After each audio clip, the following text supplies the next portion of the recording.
Hey everybody, it's Eric and I just saw Ghostbusters Afterlife.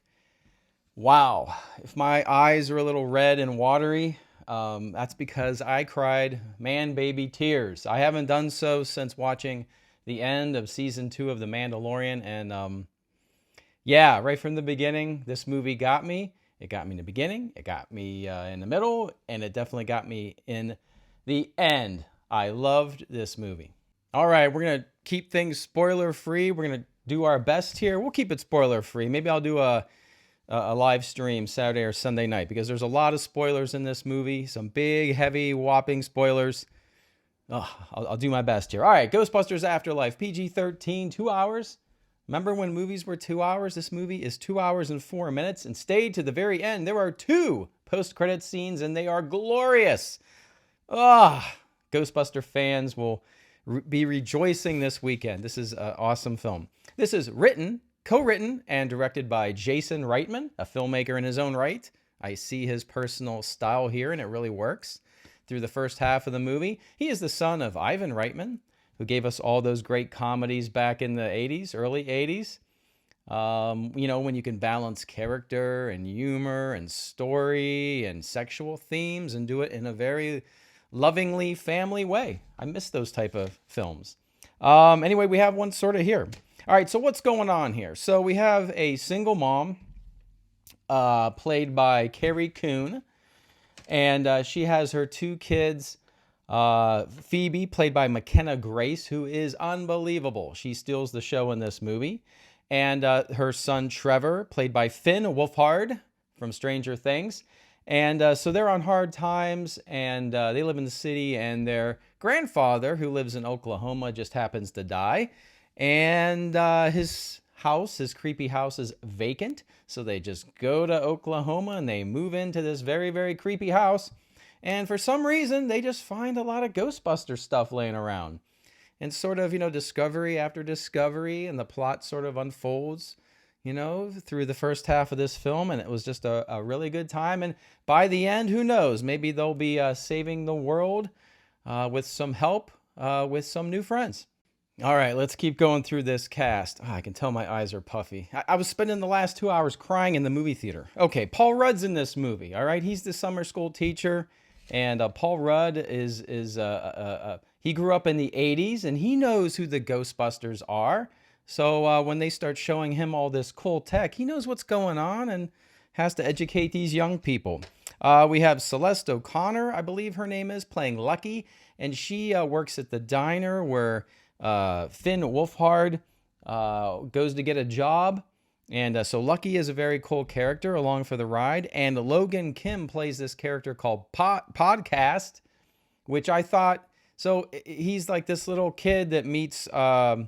Phoebe, McKenna Grace's character, and he's called Podcast because he's always like podcasting, kind of like Everyday Eric. And I thought, oh, this character is going to be annoying. And no, he's not. He's awesome. All the kids, all the characters in this film are great. They all have their own unique character and their style. That just blend perfectly. No one's annoying. Just a really great script here. Really, really good stuff. And the plot unfolds. And toward the end of this film, we were probably going to have our original cast returning. Listen, that's not a spoiler. That's sort of out there. The original cast will be back toward the end very briefly. But when they return, man, oh, it's so, so good. So I want to talk about a little bit more of how the film develops and unfolds and what I took note-wise while I was sitting there in the theater. When the movie starts, I don't even know if there's an image on the screen yet. We have the familiar piano music of the first Ghostbusters movie. Just a couple keys, a couple notes, and I started getting weepy right there. And then we're in Oklahoma, and we're going to see an opening scene, a scary scene. This is a Ghostbusters movie. It should have ghosts and paranormal activity and mystery and suspense. Yeah, that's how you do it. And it's got a great, great scene, and already I had in my head, my gears were turning, and I was getting emotional, and I absolutely loved it. When our young characters get to town and start to mingle with everybody, the movie for me, this is where, Jason Reitman's hands I could see on this film, definitely, because it sort of had an American Graffiti vibe to it. We had young people sort of interacting in a quick kind of way, and the music in the background was cool, and there was a diner scene. I'm thinking, getting those American Graffiti vibes. It was really, really working for me. There was a lot of style, a lot of care in this film. It's a very, very well-made film. In fact, actually, no lie, a couple times while I was watching this movie, maybe 3 times, I actually took a deep breath and exhaled. You know, when you go, maybe you go to yoga, you do that. I don't know. I go to yoga sometimes. When you do that, you just feel it. You're just like, this movie's in good hands. I see respect. I see this is being made by people who know the lore, the IP. They care about it. Their heart's in it. They're getting it. Respect, respect, respect, respect for Harold Ramis. So yeah, I exhaled and it felt great. And I haven't done that in a movie in a long time. All right, so the movie kind of goes from this mystery, what's going on in the house, to a couple action scenes, to a family drama. Things get intense. People got to act. There's conflict. There's real conflict. And I'm like, yeah, this is what a movie has. It's good. You can balance all these things. Scares, conflict, humor, plot, dialogue, Easter eggs. It's loaded with Easter eggs, and everything is perfectly balanced. Now let's get to the ending. So toward the ending of this movie, things get, I was like, okay, they're definitely going full Ghostbusters here. And where things are very reminiscent to the first film. There are plot reasons why that's going on. And again, the original cast shows up, and there is just a ton of respect for the original cast. They did such a great job. I would say this is the second best Ghostbusters movie. I know that's not saying much, but I think this is much better than Ghostbusters 2. Ghostbusters 1 is a classic. Ghostbusters 2 falls short for many reasons, but it's still nice to see that original cast. But this is the right and correct and worthy sequel to the first Ghostbusters movie. This is it right here.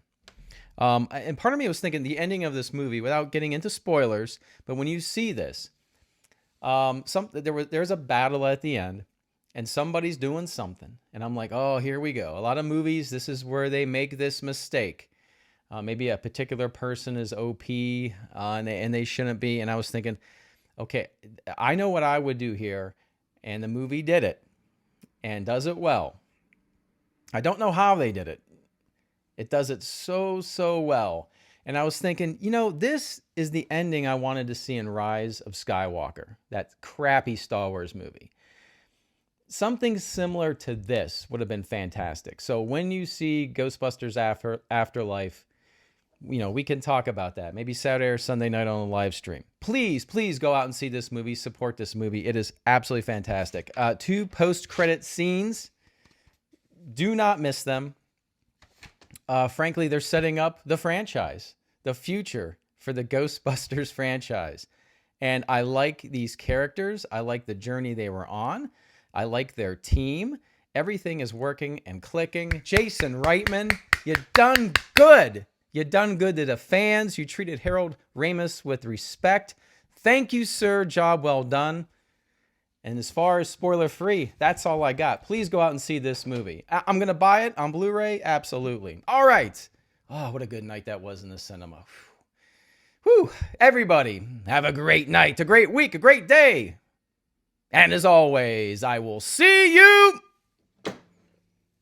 on the news.